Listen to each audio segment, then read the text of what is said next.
Nigga, what? Nigga, we hold it down like we supposed to. Nigga, you can front if you want. We be poppin' them things. Every hood we go through. All the gangsters around know my whole crew. Nigga, what? Nigga, Yo, what's going on, guys? Welcome back to the Health and Hustle podcast. Corey Carpenter and Todd Sable coming back at you after our first episode. And Corey, I got to say, I was really humbled by the feedback we got on that. What do you think? Yeah, it was unreal. I was honestly completely blown away and surprised and shocked by all of the feedback we got. I mean, we got a lot of great feedback from people, a lot of constructive. People weren't just blowing smoke. I know we actually got some good suggestions and stuff moving forward, but I was honestly blown away by the amount of people that listened to it. I think we had well over 200 likes just on SoundCloud, and didn't even get up on iTunes till later.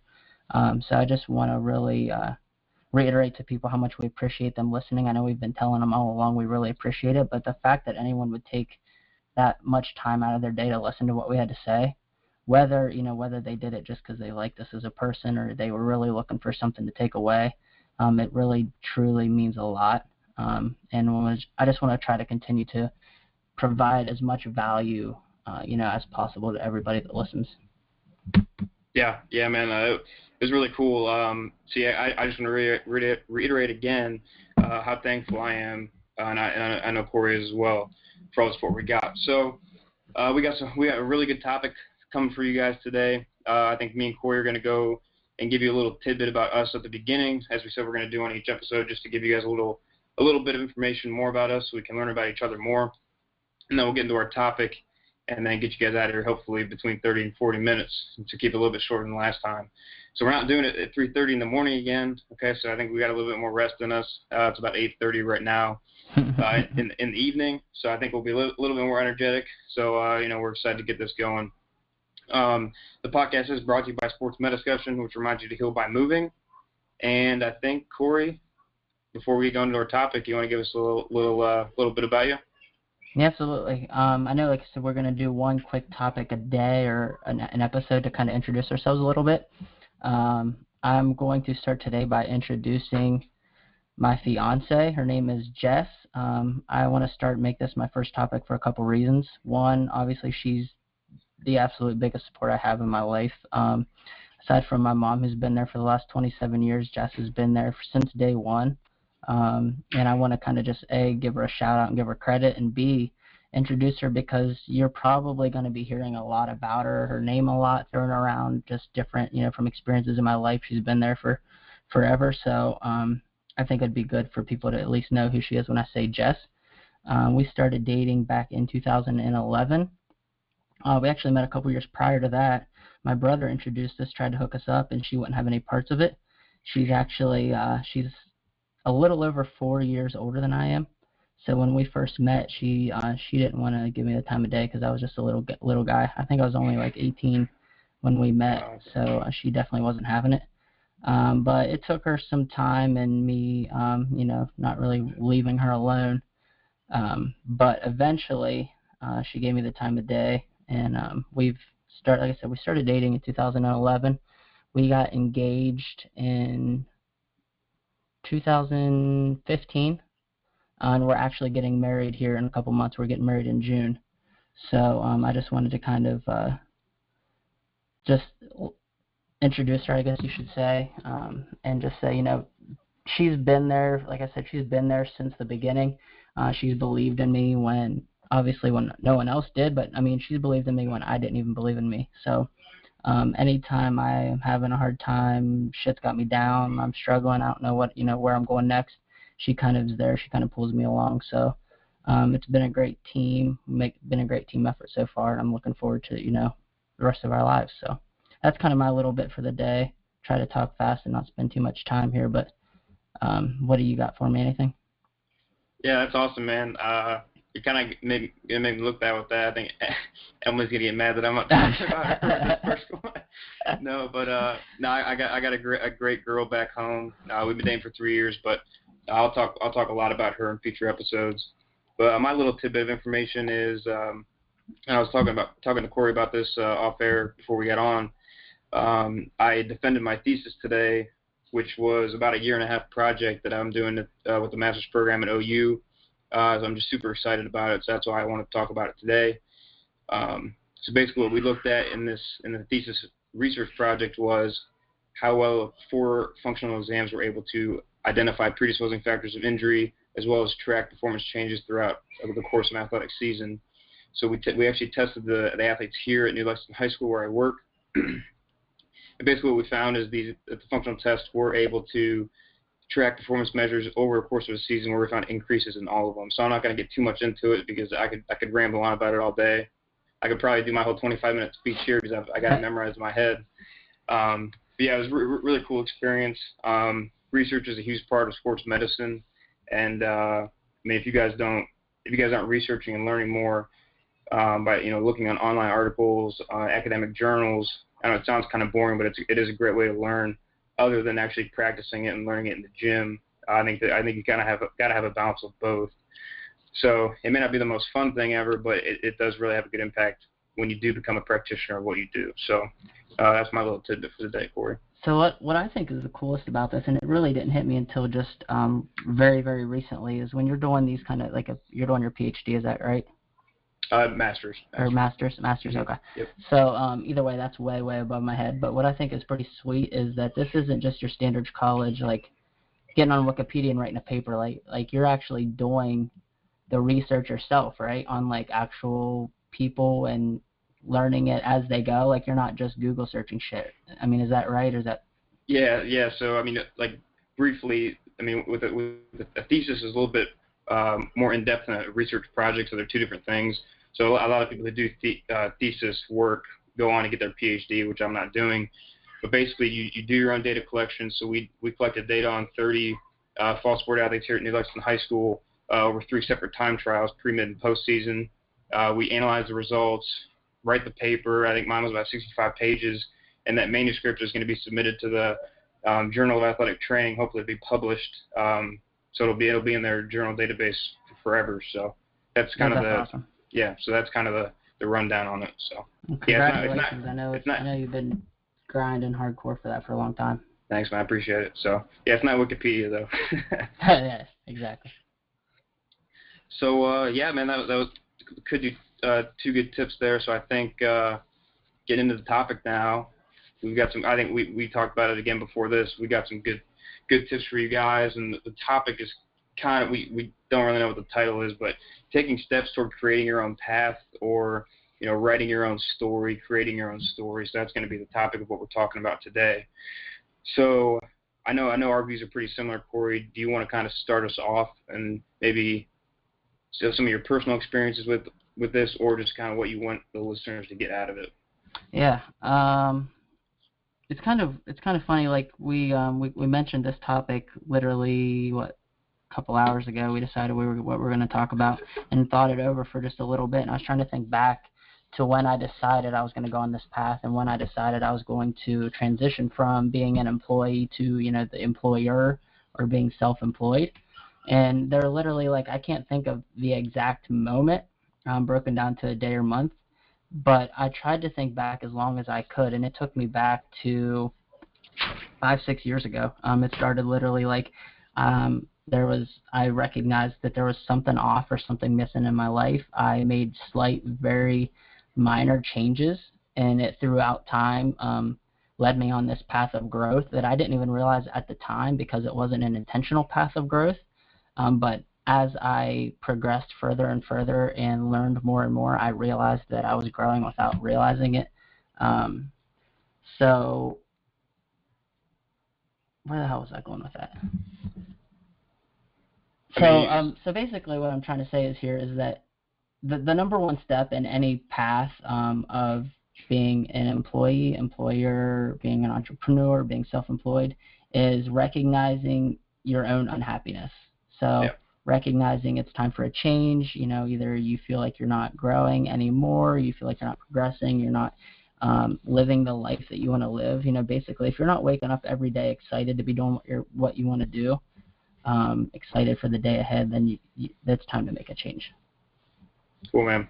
Yeah, so I've kind of got these listed out because that's kind of how my brain works. So I listed them out in steps. So mine goes right along with Corey's. evaluate where you are in your life, and basically asking yourself, and it's hard to do, but looking in the mirror and asking yourself, are you legitimately happy with where you're at in life? So I think, and Corey, you kind of talked about this, where you're at 6 years ago.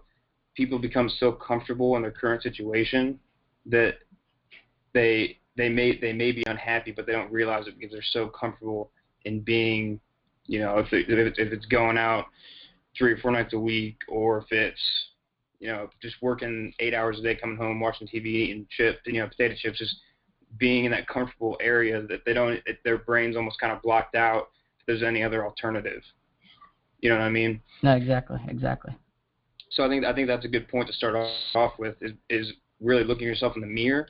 I also, 2 other things I have written down is you got to think critically and think independently. So again, when we get into those comfortable situations, those comfortable ways of thinking, like almost that tunnel vision, we're not thinking about any other possibilities that are actually there that could benefit us in any way. So I know personally for me, when I was growing up, I wasn't afraid to question things, but I just never really questioned things because I saw people above me in my family, just people who were older than me who had been doing things this way for so long, and I was like, well, I guess that's what I'm going to do, just because that's how everybody's done it, so I guess that's probably just how I'm going to do it too. And I never even really developed any kind of critical thinking until I was really, and it sounds kind of sad, until high school, just because I never really questioned, well, is there any other alternatives to this? So what I think is important again is trying to find a way to break the mold, and that can be anything from being in that uncomfortable position, or to if you've been working in a family business for 10, 15 years, or if it's just going to college. So I always thought from growing up I was going to go, elementary school, high school at Barberton, back in my hometown, go get a 4-year degree, maybe go to grad school, get a job for whatever I went to school for, and then die. I mean, that's just how I thought it went. I never developed that critical thinking, the independent thinking on my own, that there was anything else out there. And obviously in the last 6, 7, 8 months, I have figured that out.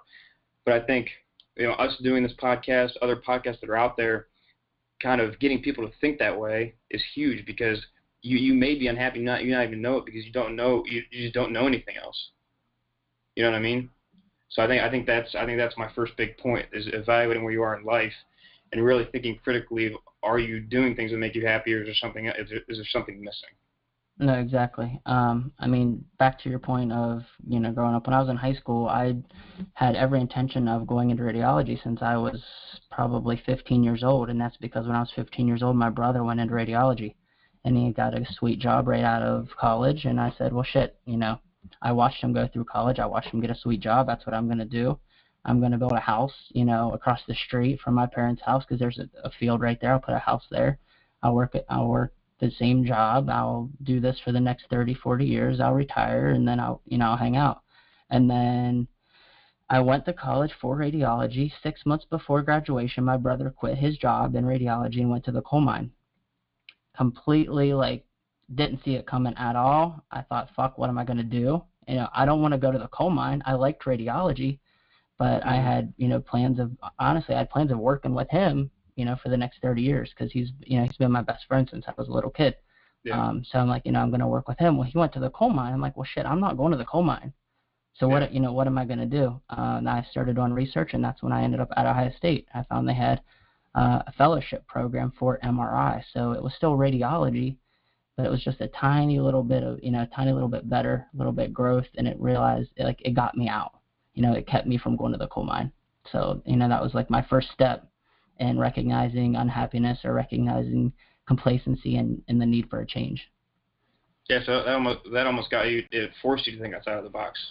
Yeah, because I literally, I had my future planned out to the dollar amount on my paycheck, where I was eating dinner at on Friday night, and what golf course I was going to when I got off work. Literally, my entire life was planned out, and I was okay with it until shit changed, and I realized that nothing is definite, nothing's permanent. You can't. Yeah. Life doesn't happen the way that you think it's going to. Yeah, and you made long-term plans based on kind of being dependent on somebody else too. right? Yeah. So that's Well, and that's the thing too, like where we're at right now, like I said, I probably mentioned, I think last week, like there's not really entrepreneurial type figures where I'm from. People own some local businesses. People do some of their own side work. I'm not saying I'm an entrepreneur. The model I'm working towards right now is more of a self-employed model. I'm not going to claim like I'm inventing shit, but like yeah. it's kind of the entrepreneurial's mindset to where, it's sink or swim, it's on you. And that's kind of where I'm at right now. I want, my work and my impact and my value to reflect what I make and what I get out of life. I don't want to go work, punch a time clock, and leave it up to someone else to decide how much I'm going to make or what I'm going to get out of life. Awesome. All right, man. So my second point here. So again, if this sounds kind of scripted, guys, I apologize. But like I said, my brain just works kind of weird, so I got to write a lot of things down. But my second point is after you figure out and you evaluate what's going on in your life and you're not happy, find something that makes you happy. And I know that sounds super simple, but it's not for everybody. I mean, right now my sister's a freshman at Marietta, and she has no idea what her major wants to be. I know a lot of people in college have that issue, but when you're in the real world and you need to make money to pay the bills and everything, the pressure's much higher. So I think finding something that makes you happy, something that gets you out of bed in the morning, excited for the day and not just kind of dragging through it, that's what you need to be looking for. It's something you can't fake. So for me, obviously, I think it's between fitness and sports medicine, and that gap between the two, that's what drives me, trying to find ways to help people perform at their highest levels. That drives me. That gets me out of bed in the morning. And obviously, just fitness in general literally gets me out of bed in the morning to go to the gym. But I mean, you gotta find that driving force and develop that over time. And then based on that, which we'll get into here in a little bit, you need to figure out what your specific goals are. First of all, write down what makes you happy, what your driving force is, what you're going to do with that. And then from there, once you have those goals on paper, they become real. If you have them in your head, if you have them, if they're not in sight, they're out of mind. Out of sight, out of mind. That's how the saying goes. If you don't have them written down, they're never going to become transparent. They're never going to become visible. They're never going to become real if you don't write them down. So I think for me, it's been a huge thing. Writing down daily goals for me has been huge, just because it kind of keeps me on track. And then having those daily goals written down every day so I can see them and do them, it gets me to the year-long goals, the 5-year goals. You know what I mean? So I think that's important as well. Your non-negotiables. I don't look at Yes. a daily. A daily goal. Maybe it's not a goal. It's just something I have to do every day without fail. And I know over time it'll compound to that big goal. Yeah.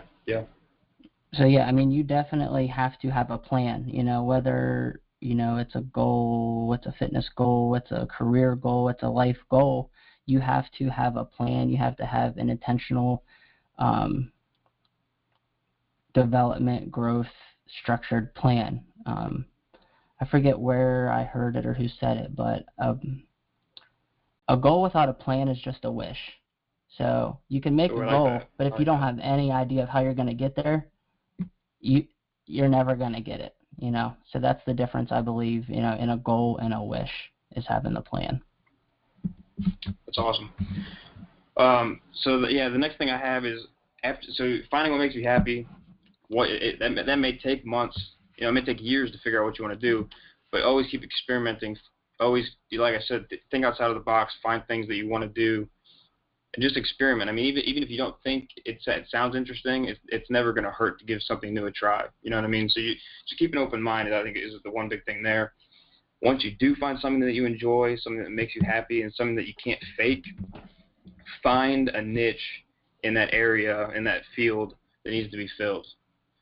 So again, that's even harder than finding what makes you happy, because you got to find something that's been around for decades, hundreds of years, whatever it may be. You got to find something that other people aren't doing, and then on top of that, you got to be able to do that and do it better than everybody else. So you got to be a master of your craft. You got to know the information better than people. You got to be able to portray that information better to other people, and basically, you need to be a salesman of yourself. So from there, Corey, you got anything to add on that? No, I think you hit that perfect. I'm kind of rambling, so just no, you're doing good. I'll butt in when I need to. Just yell at me. So once you find that niche and you start becoming your best at it, and again, I think documenting the process of learning how to become the best at it is huge, which me and Corey are doing right now.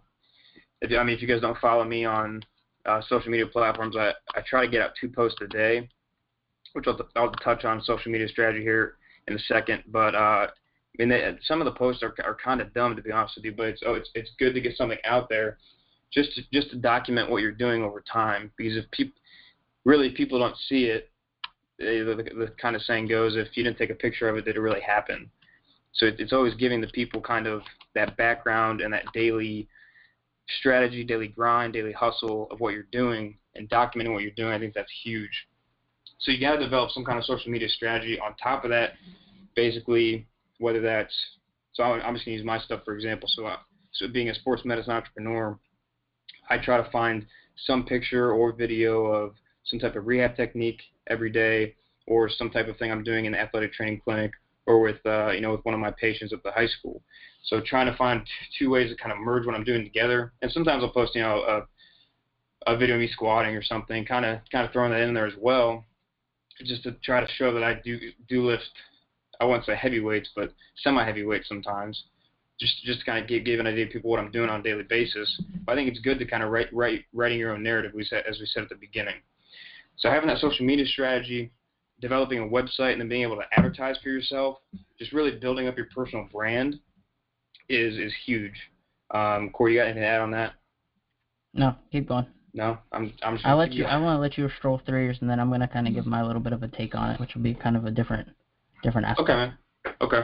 So again, with all this stuff on social media, creating a website, creating your own personal brand, it honestly really doesn't take that much extra time. So if you think about how, Corey, we're always on social media, right? We're always interacting with people. With this podcast, it's been awesome, and social media is great. Gary Vee talks about it all the time. As far as, he knew it 10 years ago before everybody thought he was crazy, but social media is a great thing. And as a society, we're on it so much, whether it's Facebook, Twitter, Instagram, you're playing Candy Crush or Words with Friends, we're always on it. So maybe deleting Words with Friends, deleting Candy Crush, and then putting those extra 20, 40, 60 minutes every day, putting that towards maybe trying to find a cool picture of what you're trying to do, or a video of the newest technique you found in whatever field you're in, or I don't know, even just putting a quote of something that resonates with you on Twitter or Facebook, finding those things and doing that instead of trying to beat somebody in Scrabble, that goes a long way in developing that personal brand. So it doesn't take that much extra time, guys. You just got to be able to really prioritize what you want to do. If you want, I'm not knocking people who play those games. Like my mom plays them all the time, and she loves it.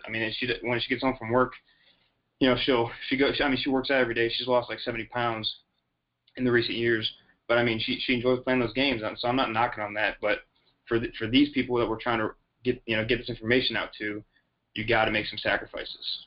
Dude, so that reminded me of something I wanted to touch on. Yeah. A big term lately is reverse engineer, right? So, figure out your end goal and then work backwards to get there, right? So what steps do you need to take?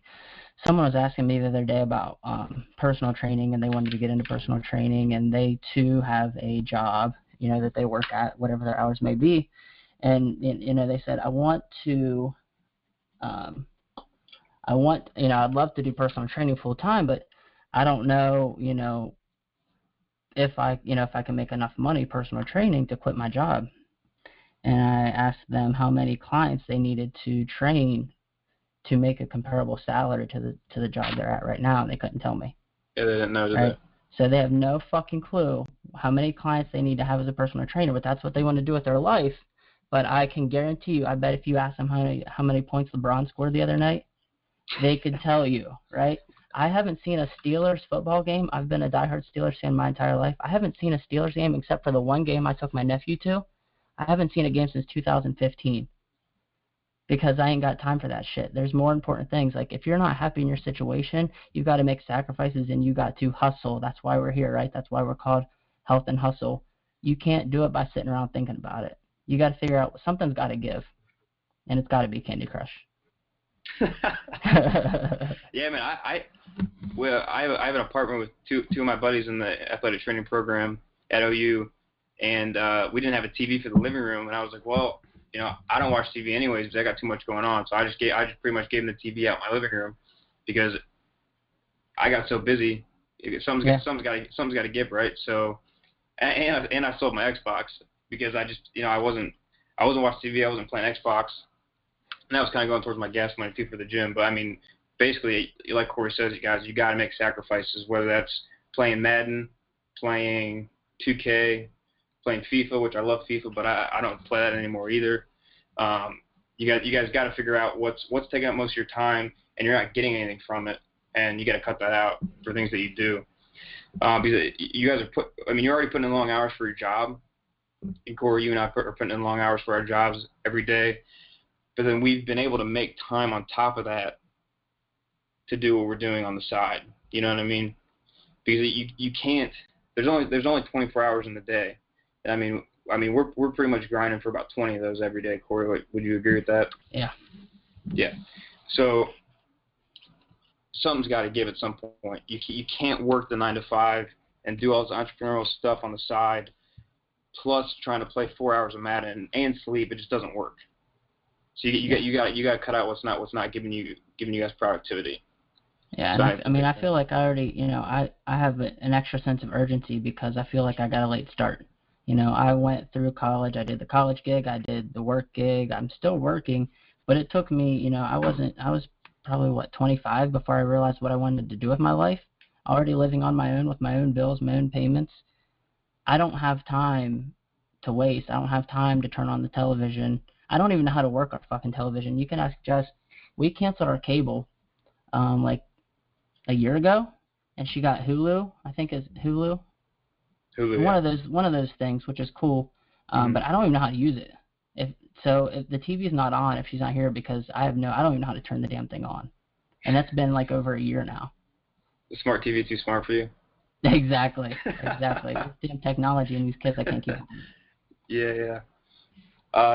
So getting a little bit sidetracked here, guys, but the one thing I did want to touch on as well, with the social media stuff and developing a website and just social media platforms in general. Gary, if you guys don't listen to Gary Vee, he talks about this a ton, but I've kind of implemented this with my personal branding as well, is networking with people in your field. So, I mean, if you're not going to big conferences, like we have huge conferences for athletic training all the time, and there's been 2 or 3 within the past few months. Then we have a big national one every June. But if you don't have those types of things, what else do you have? You have social media. So go search for whatever field it is that you're looking for. Like if I go type in injury prevention or rehabilitation on Twitter, you get thousands of tweets that pop up, the most recent ones. Go look at things that interest you, and then develop some type of dialogue with those people that are tweeting about it, because they're obviously interested enough to tweet about it and get it out to people. So just reach out to them, and don't just try to BS people and say, oh yeah, like I really like what you're doing. If you don't, like you got to be real, and being fake gets you nowhere. But develop dialogue with people in your field that know what they're talking about. Learn from them, and then obviously they could learn something from you as well if you're truly interested in what they're doing. So I think networking is a huge thing. Because, I mean, it gets your name out there too. You know what I mean? If you're constantly doing that. Yeah, the more presence you have, the more people you're gonna meet, the more people are gonna know you. I mean, that's just there's no way around that. Yep, that's awesome. So yeah, I think so. I'm running down on my list, guys. Here, I think the last big point I have for this is obviously the end goal here. Whether you want to be a straight entrepreneur or you want to be a kind of like a half and half, like Corey said in the last episode, he doesn't think he ever wants to truly get out of the hospital because he enjoys it, but he wants to be able to match and probably surpass his income from the hospital with his personal training, right? Right. Yeah. So our end goal is to make a living off of this, whether it's being a full-time entrepreneur or just being a part-time. You know what I mean? Which I don't even know if that's a real term or not, a part-time entrepreneur. I think entrepreneur is just such a loosely used term anymore. Yeah. That it kind of relates to a lot of people. Yeah. So our end goal is to make you got to be able to find a way to monetize this somehow. So again, we talked about finding that niche. We talked about trying to be the best person in your niche. So you got to have the knowledge. You got to be able to apply it, and you got to be able to network yourself out so people know who you are. And then once you have that, providing quality service and quality value to people, that's the easiest way to get paid. If you're giving true value to people, and you're not in it for the money, if you're truly willing to help people and give them quality service, the money will come. You know what I mean? Like, one of the biggest things I've found is I've been doing injury prevention and rehab programming pretty much for 6 years, ever since I started in undergrad. Like, that's just basically one of the things that we automatically do as healthcare professionals. And if you show people that you care, like, obviously I had to do it for free when I was in college, and I've been doing it for free for the past year and a half as well since I've been out of undergrad. But if you show people you care, and you do truly care, and you want to make them better, or you want to improve their performance, or get them back to their pre-injury level, they're in. I mean, it doesn't get any better than that. If you care and you show empathy towards people, and you truly want them to get better, or whatever field it may be in, they're gonna be sold. And you're not trying to sell. You're not trying. That sounds kind of, I don't know, kind of shisty or kind of dark. But if you're doing it the right way, people will pay. That's basically what I got exactly. for that. I mean, you provide value, provide value. Yeah. And then you ask for something. You know what I mean? Like. Yeah, you got to do it for free at some point. Yeah. So what, Cord? Yeah, I know. I was talking a lot there. I liked what you said, because yours was a little bit more strategic than what I had what I had thought up in my mind. So it was great, because I think over time we're going to touch on almost every single one of your points from more of a strategic sense. Mm-hmm. But kind of what I was thinking was a lot more of a general guidelines. So just things to think about. Like, we already talked about recognizing your unhappiness and your need for a change, making subtle changes, changing your environment, changing the people you're hanging around, looking for new challenges in life to help you grow. We touched on having goals and plans to reach your goals, having a purpose and, a reason for why you want to do what you want to do. And, you talked about the social media presence, which I think is good, because I thought about just basically making your intentions known ASAP. I did this, and I was kind of going on my own path for a couple years before I even told anybody what I was doing. This stuff doesn't just happen overnight. I've been taking many steps for probably 3 years towards self-employment, and I did it for probably 2 years before anyone even got a sense of or an idea of what I was doing. So one of my biggest regrets thus far within the last few years is not verbalizing my intentions and not documenting the process. So that's exactly why we're here today, is because I know, we knew we were going to do a podcast one day. Why the hell not start right now? So I think making your intentions known to the public, or, at least to your close friends and family as soon as possible, is huge. And also increases your sense of urgency. If you're the only one that knows about it and you don't get it done, you don't feel like you're letting anybody down. But if you tell other people about it and they're counting on you and they're waiting on you, it makes you move a little bit faster. So I think that's a big thing as well. You got to put that pressure on yourself. I mean, that's stepping out of your comfort zone, like we talked about in the last episode. I mean, if you're constantly not telling people about it, and you're not, and nobody knows about it, you're not making your presence known, you're not putting yourself out there. That's just being scared, really. And if you're constantly doing that, and you're not ever going to just step out of the shadows and get into what you want to get into, nothing's ever going to happen. Exactly.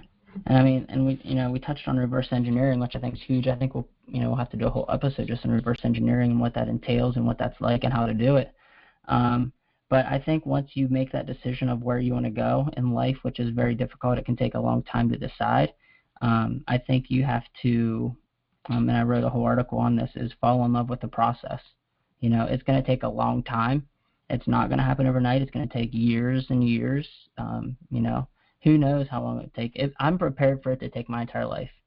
I've had this conversation with multiple people. I'm willing and prepared to work my ass off for the rest of my life, even if I never make it, just to not be sitting on my deathbed one day wondering what if. So you have to fall in love with the process. And the reason I know I'll be okay and I'll be able to do this for the rest of my life is because I have fallen in love with the process. I'm not looking for the product. I'm not looking for the end result. I literally wake up every day loving everything I'm doing. Am I happy right now? Do I want to go to work? Do I want to rush around, drive an hour and a half round trip to the gym and be back, before 7 a.m. to punch a fucking time clock? Absolutely not.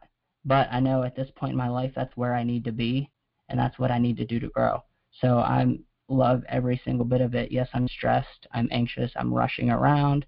I can't keep my thoughts straight. There's a million and one things going on every day. But literally, I know that that's all part of the process. So I love it and I embrace it. And, maybe I bitch about it a lot, or I'm tired a lot, or I drink a shitload of coffee. But, I love it because one day I'm going to look back and I'm going to, I'm just going to be so thankful that I made it through. So I think you need to be prepared to be prepared to be in it for the long haul. A term I use a lot is patiently impatient. You have to be prepared for it to take forever, but you have to move with a sense of urgency like it's going to happen tomorrow, because you just never know. Yeah. Yeah, but if you find something that makes you that happy, like we talked about at the beginning, that work, it'll be hard. Don't get it twisted. You're going to have to work your ass off, but it'll seem a little bit easier because you're enjoying what you're doing. You know what I mean? Every single day. If you can't fake it and you're getting out of bed pumped to do what you're doing that day, the work may be tough, but you're going to enjoy doing it. So you should be able to, if you find your true driving force and your true passion, you should be able to work your ass off for the rest of your life.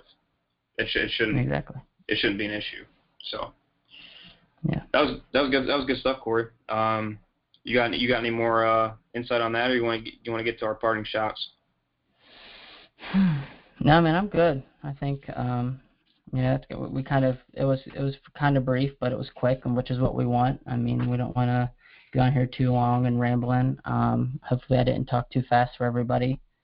It's like 9 o'clock at night, and I'm like 7 cups of coffee deep. So I'm working on that caffeine PR for the week. But do you have anything? You got like a meta discussion tip or anything for us today, or what? Yeah. So I want to give a sports med tip every week. But I wasn't able to post a Sports Med Monday clip yesterday because I was preparing for my thesis defense. But it is March, and March is National Athletic Training Month. So I described in the first episode that I kind of want to make known more about what athletic trainers do. So basically, like I said in the last episode, most people just think we give the athletes water, we give the athletes ice when they get hurt, and we tape ankles, and we do all those things, but that's probably 1% of what our actual job description is. So without going on too much of a tangent here, we are healthcare professionals, and we are trained in anatomy, biomechanics, neurology, musculoskeletal conditions, pathophysiology. Just regular physiology, exercise physiology. I could go on. But we're the only healthcare providers that are with athletes and constantly work with athletes before they actually sustain any injuries. So that's the one unique aspect of athletic trainers, because we're in the battlegrounds with the athletes, trying to find things that help prevent injuries before they happen, and then once athletes do get injured, the whole evaluation, diagnosis, and then treatment plan all comes from us. Obviously, PTs are great. I wanted to go to PT school for a long time. It didn't end up happening, financial costs and everything, but there's differences between PTs and ATs as far as rehabilitation goes. The schooling's a little bit different. They have to get a doctorate, but what we do, we're pretty much working with the athletes from beginning to end of the whole injury process. So obviously, if it's more severe and they have to get surgery, sometimes they go work with PTs. But I think the big misnomer is with athletic trainers is that we don't do rehab. So I know I've heard a lot from my classmates, even like when their athletes get injured, the coaches automatically they'll call like the physician, try to set up physical therapy at the local physical therapy place like right off the bat, because people just don't know what we do. So I think going forward in this podcast, it's more I want to talk more about it, because I think we kind of have a bad name, and some people look down on us just based on what people see to the naked eye. At a Friday night game, they see me carrying around water. Mm-hmm. You know what I mean? Before the game, they see me taping up ankles, 20 ankles, but they don't see everything that we do behind the scenes.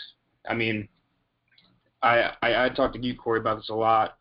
I mean, I've been working in the anatomy lab, with human cadavers for, it's been 2.5 years now. So I took 2 full courses where we, dissected an actual cadaver, or what they call them body donors now. And I've been teaching courses for undergrad students, graduate PT students for about a year and a half now. So I mean, our knowledge base is very in depth. So I just want to kind of make that known, to other people. No, exactly. And I mean, I've learned way more about what goes on there on that end since I met you too, because people just aren't around or exposed to all of the behind the scenes and the knowledge and the know-how that goes into it. They only see obviously like what's going on right there in the field. So I agree. Cool, man. What you got a parting shot for us? Yeah, and it's actually funny. So last week I talked about not needing permission from anybody but yourself. And I kind of, there's a meme, I just saw it the other day, and I've been seeing it for years, and I've never been a fan of it. It's a meme, and it's like a quote, but it says something along the lines of, like, in 20 years looking back, you'll only regret the things you didn't do. People have probably seen it. It's been on Facebook for years. It's always accompanied with a picture of a bunch of people drinking beer, right? So, like, they're always, it's always like, yeah, you should go out Friday night, because if you don't, you're going to regret it in 20 years. Well, that's fucking bullshit. That's not what it's meant for. That's not whenever the initial quote is written. It's talking about shit like this right here. In 20 years, when you're looking back, if you worked the same dead-end job for your whole entire life, but you knew in the back of your mind that there was something you would have rather been doing, whether it's personal training, painting fences, or walking dogs, like, I don't care what it is, when you're 50, 60, 70 on your deathbed and you're looking back at your life, you're not going to regret that fucking night you didn't go out with your buddies and drink beer. You're going to regret not chasing your dreams, whatever they may be. You're going to regret, not taking that class, not reading that book. You're going to regret those things. You're going to regret the times, that you didn't spend with loved ones because you were too hungover. That's the shit you're going to regret. It's not the night you missed at the bar. So I don't really know where I'm going with that, but it's been on my mind for a long time, and this seemed like the perfect opportunity to get that off my chest. No, that's good stuff. I mean, I think that resonates with a lot of people, because I don't want to.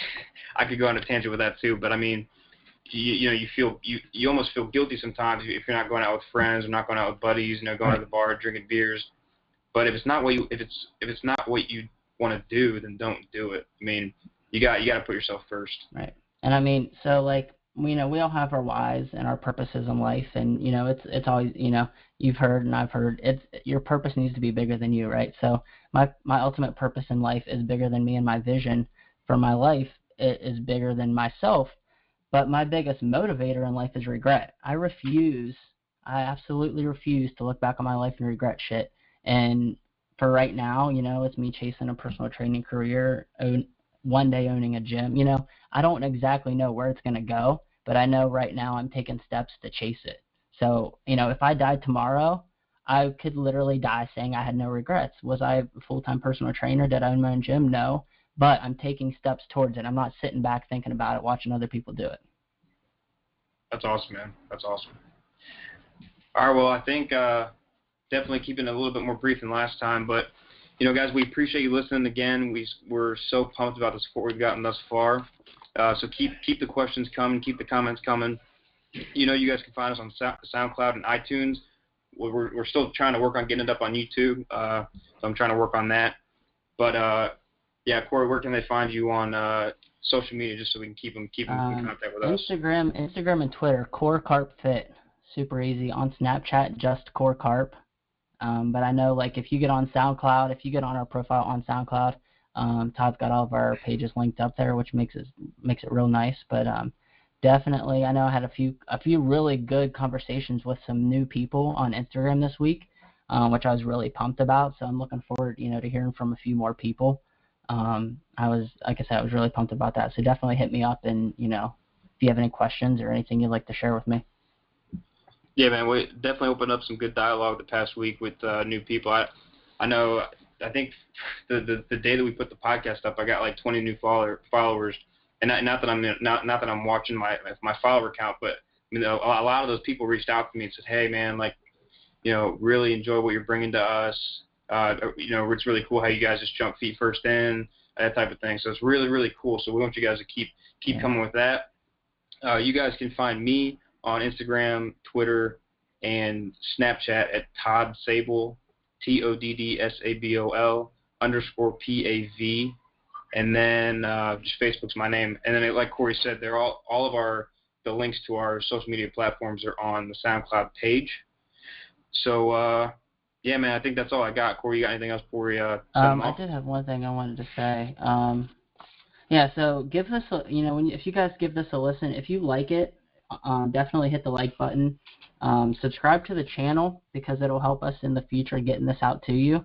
If there's one takeaway that you found that you liked or you heard something new or, you learned anything at all, share it with a buddy, tweet it to them, text it to them, just get the word out. We're not doing this for money, obviously. We're not doing this for fame. Nobody knows who the hell we are, but we're doing this because, and we've said this multiple times and I'll continue to say it, we're doing this because we think we're at a unique point in our lives, in our career, and a unique point in our own hustle that we can relate to a lot of people.